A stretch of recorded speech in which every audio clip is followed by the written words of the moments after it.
নমস্কার, সমস্যা ও সমাধান লাইভ অনুষ্ঠানে আপনাদের সকলকে স্বাগত জানাই। আমি পিয়ালি রয়েছি আপনাদের সঙ্গে। হ্যাঁ, একদম ঘড়ির কাঁটা ধরে নিয়ম করে লাইভ অনুষ্ঠানে চলে এসেছি। যে অনুষ্ঠান শুধুমাত্র আপনাদের অনুষ্ঠান, যে অনুষ্ঠান শুধুমাত্র আপনাদের কথা শুনে আপনাদের প্রশ্নের উত্তর দেয়। আপনাদের জীবনের যে কোনো সমস্যার সমাধানের জন্যই কিন্তু আমাদের এই অনুষ্ঠান। দীর্ঘদিন ধরে সমস্যায় রয়েছেন, আজকে একবার লাইভ অনুষ্ঠানে ফোন করুন, একটা না একটা সুরাহা নিশ্চয়ই পাবেন। তবে হ্যাঁ, একটাই কথা বলবো, সম্পূর্ণভাবে ভালো থাকতে গেলে একজন মানুষের পুরো জন্মছককে অ্যানালিসিস করতে গেলে 1-2 মিনিটের কলে কিন্তু কিছু হবে না। সেটার জন্য একটা সেশন ভীষণভাবে প্রয়োজন। সেটার জন্য অবশ্যই চেম্বারে আসতে হবে। তবে আপাতত আপনি যে একটা ভাঙা মন নিয়ে দিন যাপন করছেন, সেখানে কিন্তু আমরা আপনাকে একটা সঠিক পথ দেখাতে পারি না, আমি নই। সমস্যা সমাধানে যিনি থাকেন আমাদের সঙ্গে স্বাগত জানাবো তাকে। 44 বছরের অভিজ্ঞতা সম্পন্ন, আন্তর্জাতিক খ্যাতি সম্পন্ন জ্যোতিষ, এডুকেশন, ম্যারেজ অ্যান্ড বাস্তু স্পেশালিস্ট শ্রী ভৃগু অনাদি। নমস্কার দাদা, স্বাগত আপনাকে আজকের পর্বে। নমস্কার। উপস্থিত সকলকে আমার আন্তরিক প্রীতি, শুভেচ্ছা, ভালোবাসা, বড়দের শ্রদ্ধা ও নমস্কার জানিয়ে আজকের অনুষ্ঠান শুরু করছি। সরাসরি ফোন ইন প্রোগ্রাম, যেরকম ইউটিউব চ্যানেলে করি শ্রীবিজ্ঞান মোটিভেশন, ওখানে 1 ঘন্টা করার সুযোগ থাকে, আর টিভিতে 25 মিনিটের অনুষ্ঠান। উপস্থাপনা করতে করতে 2-3 মিনিট চলে গেছে, তাই আপনারা তাড়াতাড়ি আসুন। প্রশ্নের স্বচ্ছতা যেন থাকে, date of birth, place of birth, time of birth ঠিক থাকলে তাহলে আমরা ক্লারিফিকেশন করতে সুবিধা হবে, আপনারও বুঝতে সুবিধা হবে। ততক্ষণ জন্য আমরা আলোচনায় যাই। আর তোমাকেও আমার প্রীতি, শুভেচ্ছা ও ভালোবাসা। অনেক অনেক ধন্যবাদ দাদা। আমি আরও একবার দাদার কথার সূত্র ধরেই বলে দিই, যারা ফোন করবেন লাইভ ফোনের অনুষ্ঠানে, যার সম্পর্কে জানবেন তার নাম, তার জন্ম তারিখ, তার জন্ম সময়, তার জন্মস্থান এবং স্পেসিফিক যে কোনো একটি কোয়েশ্চেন, তার উত্তর কিন্তু আপনারা পেয়ে যাবেন। মানুষের জীবনে তো হাজার সমস্যা, মানুষ ভাবে একসঙ্গে সব সমস্যার সমাধান করে ফেলবো, কিন্তু তা তো আর হয় না। এবং ধাপে ধাপে ধাপে ধাপে সমস্যাগুলোকে অতিক্রম করতে করতে মানুষ একটা সময় সুন্দর জীবনের স্বপ্ন দেখে। জ্যোতিষ সেই স্বপ্নকে কতটা বাস্তবায়িত করে? জ্যোতিষ স্বপ্নকে বাস্তবায়িত করে না।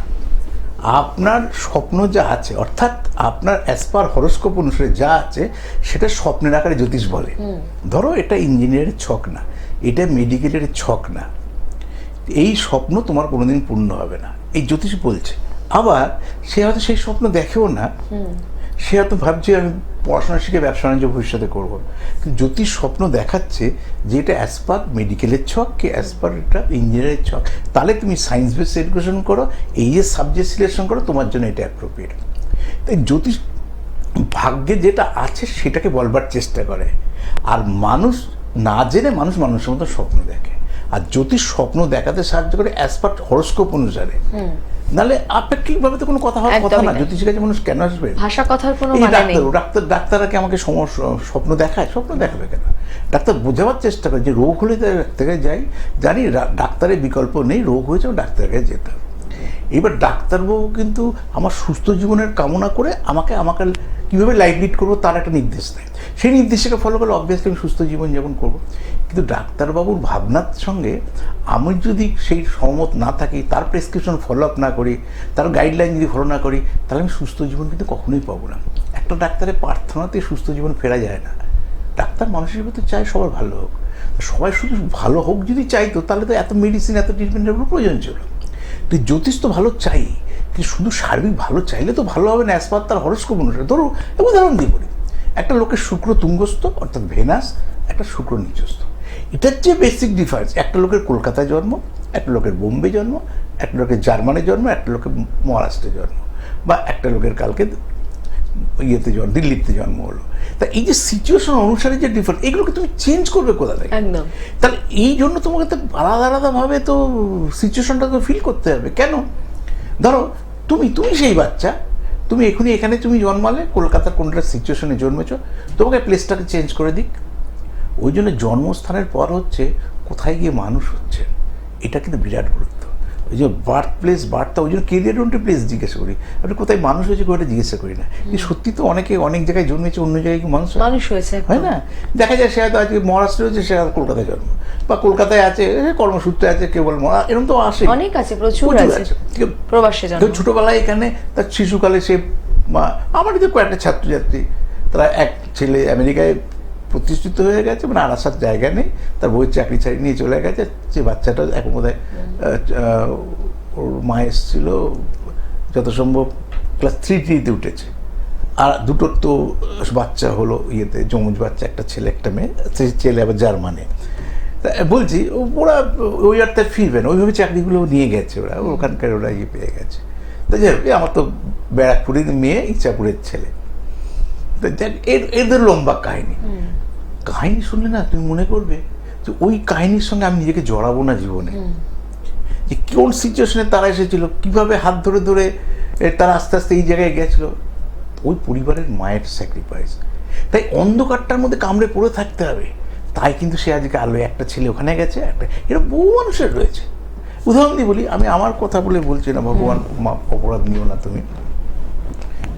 2002 সালের কথা বলি আমি 2002 সালে তো বোম্বে থেকে চলে এলাম। আমি তো ট্রেনে অসুস্থ হয়েছিলাম, বিশাখাপত্তনম, সবাই জানে। 2000 সাল থেকে তো আমি টিভি চ্যানেলে। 2002 সালের কাস্টমার, দুটো ছোটো ছোটো বাচ্চা, একটু গ্যাপ, এই আজ জার্মানে আর যারা আছে আমেরিকায়, দুটো বাচ্চার গ্যাপ 8-10 বছরে হবে। ওটা তো খুবই ছোট ছিল। আর একটা বোধ, হ্যাঁ ওটা 94-এ জন্ম, ছোটটা 94। 2002-তে কত বয়স ছিল হিসাব করো, 6 বছর না 8 বছর বয়স। যাই হোক, তখন শিয়ালদায় মাপা ছিল, শিয়ালদায় 10টা লোক, আর আমি খোলায় একজন একটা চেম্বার দিয়েছিল, করেছিলাম ফার্স্ট হাফ। 10টা করে লোক, এরকম মাপা লোক দেখতাম, 10টা 20টা ফার্স্ট হাফ সেকেন্ড হাফ। তা এবার যে লোক নিয়ে থাকতো, এবার আমার তো সব নাম লেখা থাকে। এবার এক ভদ্রমহিলা একটা বাচ্চাকে নিয়ে চুপ করে দাঁড়িয়ে আছে, কি হ্যাঁ বলছে না বলছে, কাউকে কিছু বলছেও না। এবার আমি ঢুকতে গিয়ে দেখলাম ভদ্রমহিলা দাঁড়িয়ে আছে। আমি আমার মতো লোক ডাকছি, দেখছি, করছি। আর আমার একটা ছেলে বাইরে থাকে, তাকে বলছে একটু মহারাজের সঙ্গে একটু কথা বলবো, আমি একটু শুধু কথা। আর ও জিজ্ঞেস হচ্ছে নাম লেখা না, যে বলছে না আমি মহারাজের সঙ্গে একটু শুধু কথা বলবো। সে বললো তার আমাকে জিজ্ঞেস করলো, ভদ্রমহিলা দাঁড়িয়ে আছে, সে মহারাজ আপনার সঙ্গে কথা বলবো। ঠিক আছে, একটু ও গ্যাপ হোক, তারপরে আমি উনি কেন দাঁড়িয়ে নামটা লেখা নেই বলুন। ঠিক আছে, মানুষের কত সমস্যা থাকে। হ্যাঁ, তা আমি লোক দেখার গ্যাপে আমি বললাম দিদি, আমি তো সবসময় সবাই ছোটো বড়ো সবাই দিদি, সে আমার থেকে বড়ই, যাই হোক, সে বললো দিদি আসুন। তা বলুন। বলে মহারাজ আপনাকে বলার আমার দৃষ্টিটা নেই, শুধু একটা কথাই শুধু বলি, আমার খুব দরকার, আমার 3জনকে দেখানো, 2 ছেলে আর আমি, কিন্তু আপনাকে তখন ভিজিট ছিল 250 টাকা। যদিও 250 টাকা ফেস ভ্যালু অনেক এখন 2002 সালে। যদি আমি বেঁচে থাকি, জীবনে আমার সন্তান দাঁড়ায়, আপনাকে কিন্তু ভিজিট দেবো, এইটুকু বিশ্বাস করতে হবে, কিন্তু 3জনেরই দেখে দিতে হবে। কি যেন মনে হয়েছে, আমি কিছু ভাবি নেই। এখন তাহলে একটু ওয়েট করুন, কিছু যদি না মনে করেন আপনি ওয়েট করুন, আমি লোকগুলোকে ছেড়ে নিয়ে আপনাকে দেখে দেবো। সেই বাচ্চা এই বাচ্চা, তুই ভাবো আজ কত পয়সা, কত এই বিদেশি চকলেট, এই অমুক এই তমুক আনছে আমার বাচ্চার, তারপরে জন্ম হয়েছে, তার জন্মদিনে এইটা দেওয়া ওইটা। বলছি মানুষের জীবন, পারিবারিক সম্পর্ক এখনো রয়েছে। আমার গিন্নি জানে, আমার কালী পুজো তো দীর্ঘদিন এসেছে। একদমই তাই। দেখে নেব, এক বন্ধু রয়েছে। নমস্কার। নমস্কার, আমার নাম অভিজিৎ মন্ডল, বলছি, আমি বাসন্তী থেকে বলছি। আচ্ছা, কার বিষয়ে জানবেন? কার বিষয়ে? আমার বিষয়ে জানতে চাই। জন্ম তারিখ বলুন। হ্যাঁ, 12/6/1998। আচ্ছা, 12ই জুন 1998, তাই তো? জন্ম সময়? সকাল 9:35। 12/6/1998। 9:35 AM। জন্মস্থান? বাসন্তীতে। হসপিটাল না নার্সিংহোম? 98 টাইমটা 9:35 AM সকালবেলা। এটা বলো সময়টা। 9:35 AM। ও 9:35। কেন বলো তো, হট করে হয়েছে মোবাইলে কে ওই এক পরিচালকের ফোন আসছে, সে খুব কম করে, হঠাৎ আবার এখনই করছে, মানে ওই জন্য আমি কেটে সঙ্গে সঙ্গে আবার ইয়ে করেছি। আচ্ছা, হয়ে গেছে 12ই জুন 1998-94 98। টাইমটা বললো সকাল 9:35 AM, বাসন্তী হসপিটাল। 9:35 বাসন্তী সাউথে 35। হ্যাঁ, হসপিটাল আসছে না বাড়ি? হসপিটাল। হসপিটাল পেয়ে গেলাম। একবার ছকটাকে বুলিয়ে নিই, দেখে নিই কোথায় কী অবস্থা। 20 ডিগ্রিতে রাশিটাকে একবার দেখে নিই, লগ্নটা দেখে নিয়েছি। রাশিটা ধনুরাশি, শুনেছেন কোনোদিন আপনার? ধনুরাশি জানেন? শুনেছিলাম। একদম একদম 20 ডিগ্রিতে রয়েছে, 29 ডিগ্রিতে লগ্ন, লগ্ন ভেবে লাভ নেই। 27 ডিগ্রিতে রবি, তার মানে রবি রয়েছে জ্যৈষ্ঠ মাস, শত্রু ক্ষেত্রে, তাহলে রবিটা খারাপ, মঙ্গলটা খারাপ। আচ্ছা গেল, শনি নিচস্থ 3। তাছাড়া চাঁদ রাশি খুবই ভালো, বৃহস্পতি জুপিটার খুব ভালো, মার্কারি ভালো রয়েছে। তাহলে আমার কেরিয়ার ওরিয়েন্টেড হলে স্যাটার্ন, আর হেলথ সংসার হলে যে রবি মঙ্গল। হ্যাঁ এবার বলুন ছকটা। হ্যাঁ, প্রশ্ন কি বলুন? প্রশ্নটা বলুন দাদা ভাই। বলছি আমার বিয়ে ব্যাপারে, মানে আমার এখনো বিয়ে হয়নি তো। আচ্ছা, বিয়ে তো ওই আগে থেকে নিলে সুবিধাটা কি, কোন গ্রহ? কেন কেরিয়ার ওরিয়েন্টেড গ্রহ স্যাটার্ন আর মঙ্গল বৃহস্পতি, এই তো মাঙ্গলিকের ছক আপনি নিশ্চয়ই জানেন আশা করি। মাঙ্গলিকের কেউ ছক। হয়তো মাঙ্গলিক ছকটা বিচার করিয়ে মাঙ্গলিক কাটিয়ে আফটার 6 মান্থ মুভমেন্ট করবেন, তাহলে মেয়ে পছন্দ হবে এবং বিয়ে করলেও আপনি সুখী হবেন। কারণ এমনি রাশিটা যেহেতু স্টেডি রাশি, মানে ধনু রাশি রয়েছে, আপনি চেষ্টা করবেন সবসময় মিথুন রাশি হলে ভালো, ধনু রাশি হলে ভালো, মিথুন ধনু এই দুটো রাশি। মিথুন ধনু, আর যদি সিংহ হয় খুব ভালো, আর 4th হাউস যদি আপনার রাশি মিন হয়। এই মিথুন, কটা ধনু, বাদ দিয়ে, সিংহ, মীন। এই কটা বাদ দিয়ে অন্য কোনো রাশি লোকে না যাওয়াটাই আপনার জন্য বুদ্ধিমানের শুভ। কাজ। আর শনিটা নিচস্থ, শনিবার নিরামিষ খাওয়া বা হনুমান চালিসা পাঠ করা, এগুলো করবেন, যেটা কেরিয়ার ওরিয়েন্টেড, সংসার ওরিয়েন্টেড না, কিন্তু মাঙ্গলিক কাটিয়ে বিয়ে করবেন, আশা করি ভালো হবে। ভালো থাকবেন। একদমই তাই। এই যে ছোট ছোট সাজেশনগুলো কিন্তু আমাদের জীবনে একটা আমূল পরিবর্তন আনতে পারে। কিন্তু এই বিষয়টা গিয়ে আমরা কখন দৃষ্টিপাত করি জানেন? যখন হয়তো আর্থিক সমস্যা তৈরি হয়ে গেছে। তাই বলবো, আজ যারা সমস্যায় রয়েছেন, কাল তারা ভালো থাকার জন্য আজই যোগাযোগ করুন। কবে কোথায় পেয়ে যাচ্ছেন দাদাকে? মঙ্গল, বৃহস্পতি, রবি পাচ্ছেন খড়দয় দাদা নিজস্ব চেম্বারে, প্রতি বুধবার পাচ্ছেন শেওড়াফুলির চেম্বারে, প্রতি শুক্রবার পাচ্ছেন রাসবিহারী অ্যাভিনিউ লেক মলের পাশে চেম্বারে এবং শিয়ালদহ শ্রদ্ধানন্দ পার্কের পাশে চেম্বারে, প্রতি শনিবার পাচ্ছেন হাওড়া ময়দানের চেম্বারে। 24 তারিখ পাচ্ছেন দুর্গাপুর, 25 এবং 26 তারিখ পাচ্ছেন দাদার নিজস্ব চেম্বার আসানসোলে। যে কোনো চেম্বারে আসার আগে অবশ্যই ফোন করে অগ্রিম বুকিং করুন 9830143766। ভিজিটে পাচ্ছেন 20% ছাড়। আর যারা অনলাইন কনসালটেশন নেবেন তারা যোগাযোগ করুন 9477066173। ভিজিটে পাচ্ছেন 30% ছাড়। আমরা যে বিষয়ে ছিলাম দাদা, সেই বিষয়ে আবারও ফিরে আসি। সেই কারণে বলছি, মানুষের সহজভাবে সহজ জিনিসটা বোঝার দরকার। আমি যেভাবে বোঝার চেষ্টা করি, ধরো আমাকে বললো ভৃগু ডাক্তার বললো আপনার এইগুলো আপনার জন্য চলবে না, আপনি ছোটোবেলায় ফুটবল খেলতেন ভুলে যান, এখন মাঠে আর দৌড়ানো যাবেন না, আপনি কবে রানে ফার্স্ট ছিলেন ভুলে যান। মানে আমাকে সত্যতার সম্মুখীন যখন আমাকে হতে হবে, এটা আমাকে মেনে নেওয়াটা বুদ্ধিমানের কাজ। তো ধরো আমি খেলতাম, আমি কোথাও বলে না কবে তুমি ঘি দিয়ে ভাত খেয়েছো, সেই হাতের গন্ধ শুকে লাভ নেই। বর্তমানে তাই সত্যের সম্মুখীন সবার হতে পারে না, হতে চায় না, কারণ তার স্বপ্নটাও সেখানে যেন ব্রেক হয়। তাই স্বপ্নটা বৃথা স্বপ্ন না দেখে পজিটিভ, এখন যে পড়াশোনা করছে তার কাছে ফিজিক্যাল অ্যাক্টিভিটিস আর পড়াশোনাটা তার কাছে গুরুত্বপূর্ণ। যে এখন পাস আউট হয়ে গেছে তার পড়াশোনার কথা ভেবে লাভ নেই, তার কাছে কী করে চাকরিটা পাবে, সে কেরিয়ারটা, চাকরি পেয়েছি, এবার কী করে প্রমোশন পাবো, কোথায় গেলে হবে, তার আমার আইডিয়াল প্লেসটা কি। যেমন এডুকেশন আইডিয়াল প্লেস ধরি, আগে তো এডুকেশন ডিসাইড করায় কী ধরনের এডুকেশন করলে কেরিয়ার হবে, তারপর হচ্ছে কি কোন প্লেস। একটু আগে প্লেস নিয়ে আলোচনা করেছিলাম, কেন বার্থ টাইম বার্থ প্লেস নিই, কেন হসপিটাল নার্স নিই, পারফেকশনের জন্য। যে পারফেকশনই যদি না থাকে, 30 ডিগ্রি করে প্রত্যেক সবাই জানে 1 মাস, 30 দিনে 1 মাস হয়, 54 ঘন্টা রাশির গতি, 24 ঘন্টায় একদিন হয়, এগুলো জানি। কেউ বলে যদি বলে 24 ঘন্টা 54 ঘন্টায় না একদিন হয়, শুনেছি। তাই ওগুলো তো হবে না, 24 ঘন্টায় একদিন, তার মধ্যে তাকে ভাবতে হবে। ঠিক ব্যাপারগুলো এরকম টাইপের। দেখে নেবো কে রয়েছে। নমস্কার। হ্যাঁ নমস্কার। কে বলছেন, কার বিষয়ে? বলছে সুকান্ত দাস, কার বিষয়ে জানবেন? আমি নিজের বিষয়ে জানবো। কোথা থেকে বলছেন? আমার বাড়ি জয়নগর। জয়নগর, আচ্ছা। South-এ, হ্যাঁ। Date of birth? জন্ম তারিখ বলুন। 14/8/2001। 14/8, মানে 14ই আগস্ট 2001, তাই তো? জন্ম সময়? সময় 12টা, রাত 12টা 10। ডেটটা চেঞ্জ করে বলছেন তো? ডেটটা চেঞ্জ করে বলছেন তো? না, ডেট তো চেঞ্জ করা হয়নি, মানে তার আগের দিন যে 14 তারিখ, মানে 15 তারিখ হয়ে যাচ্ছে ওটা। ইসরে, তাই না, আবার যাই 15 দিন করতে হবে তাহলে। তাহলে 15ই আগস্ট 2001, রাত 12টা কত? 15ই আগস্ট রাত 12টা 10, তাই তো? হ্যাঁ হ্যাঁ হ্যাঁ। অর্থাৎ 15 তারিখ। হ্যাঁ। জন্মস্থান? জন্মস্থান লিম্পিট হসপিটাল। কোথায়? লিম্পিট হসপিটাল। কি হসপিটাল? কি হসপিটাল বুঝতে পারছি না। কলকাতায়? না না, লিম্পিট হসপিটাল জয়নগরে। হ্যাঁ সেটা হসপিটাল নাম লাগবে না। হ্যাঁ, জয়নগর এই কোথায়? হসপিটাল। জয়নগর হসপিটাল বললেই হয়ে যায়। রাত 12টা 10 AM, হ্যাঁ। হসপিটাল জয়নগর। জয়নগর। হ্যাঁ, এটাও সাউথেরই ফোন। একবার দেখে নিন। সঙ্গে থাকুন, 2001 দাদা বলছেন। আপনার বৃষ রাশিটাও বলে দিন। বৃষ রাশি জানেন? 28 ডিগ্রি। তো বৃষ রাশি শুনেছেন কোনোদিন? এটাকে একদম বৃষ রাশি, বৃষ লগ্ন চাঁদা, এটা একটা ভালো গেল। সপ্তমী মঙ্গল মাঙ্গলিক, আচ্ছা। দ্বিতীয় রাহু, তার মানে এটাকে দারিদ্র্য যোগ বলে। রবি শ্রাবণে জন্ম, বাহ, রবিটা ভালো। মার্কারি বুধ ভালো জায়গায় রয়েছে। ভেনাস শুক্র ভালো জায়গায় রয়েছে। শুধু রাহুযুক্ত বৃহস্পতি আর হচ্ছে সপ্তমে মঙ্গল। ঠিক আছে, প্রশ্নটা দাদা ভাই, প্রশ্নটা প্রশ্ন কি? তোমার ক্যারিয়ার সম্পর্কে জানতে চাই।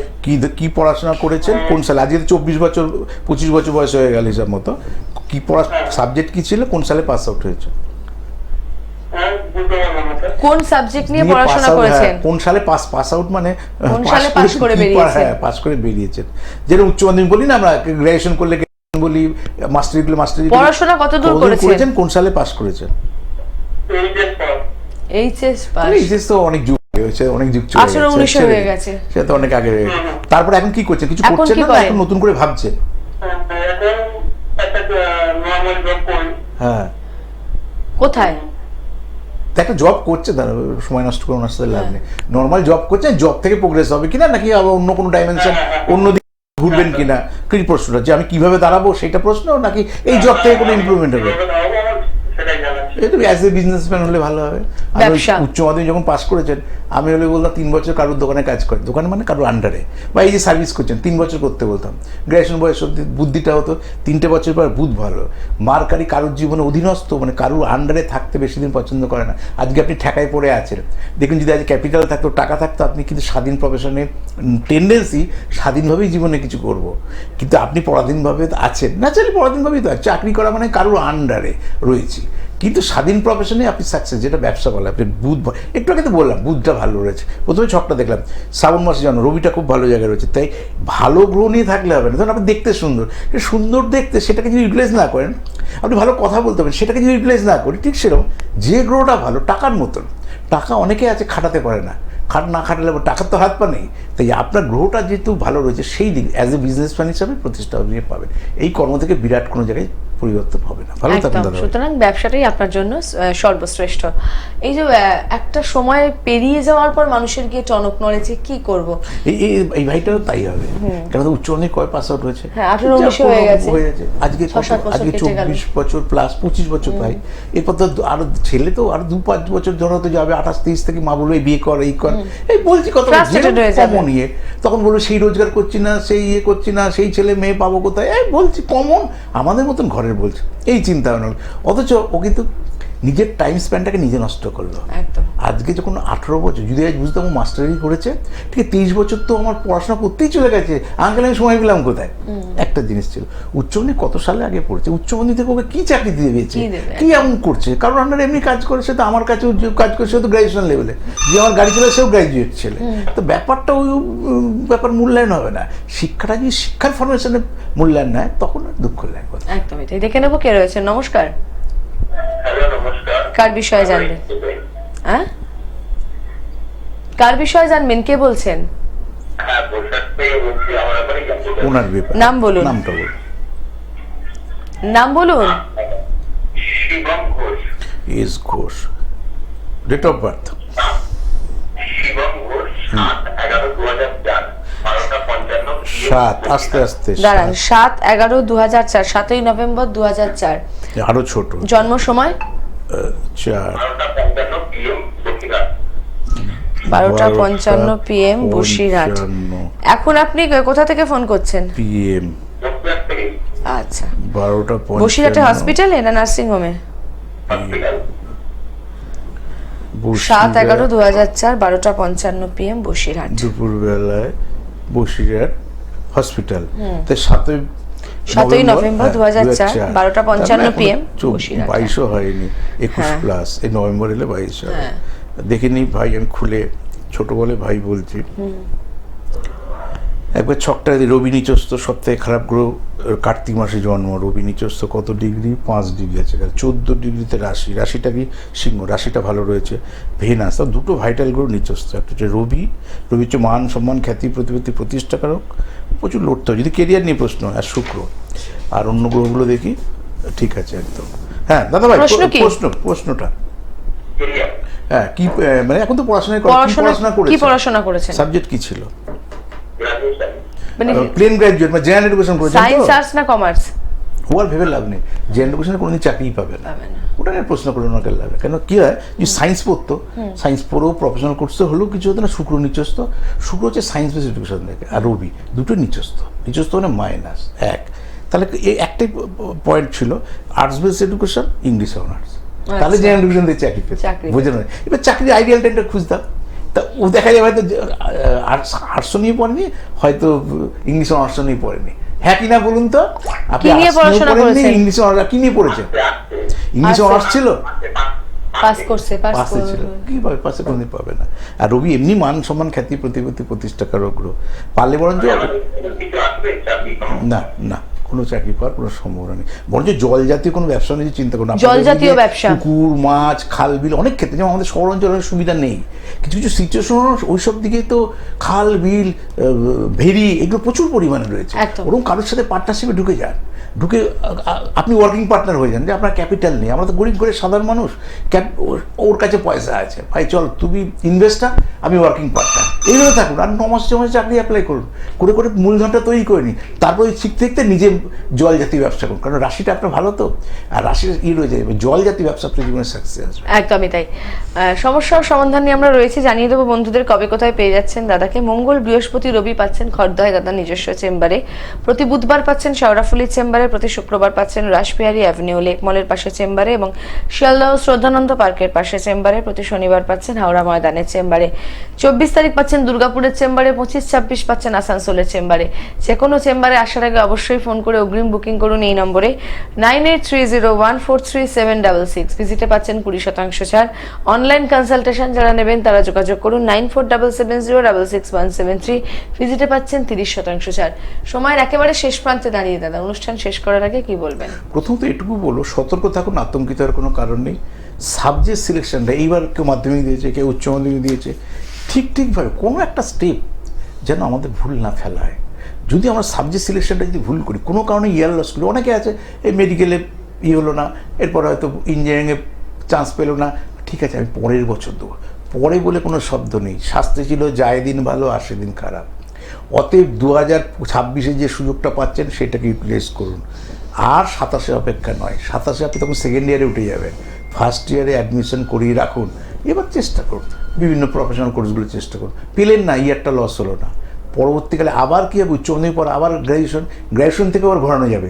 কিন্তু দেখা গেল আপনার সন্তানের ডিপ্রেশন এসে গেল, first year, second year, third year করে ইঞ্জিনিয়ারিং, মেডিকেল দিতেই এরপর কিছুই আর স্কোপ থাকবে না। সেটা দিকে খেয়াল রাখাটা দরকার। একদমই তাই। আজকের মতো সময়ের একেবারে শেষ প্রান্তে এসে দাঁড়িয়েছে বন্ধুরা। আজকের মতো বিদায় নিচ্ছি, প্রত্যেকে ভালো থাকুন, দেখা হবে শীঘ্রই। নমস্কার।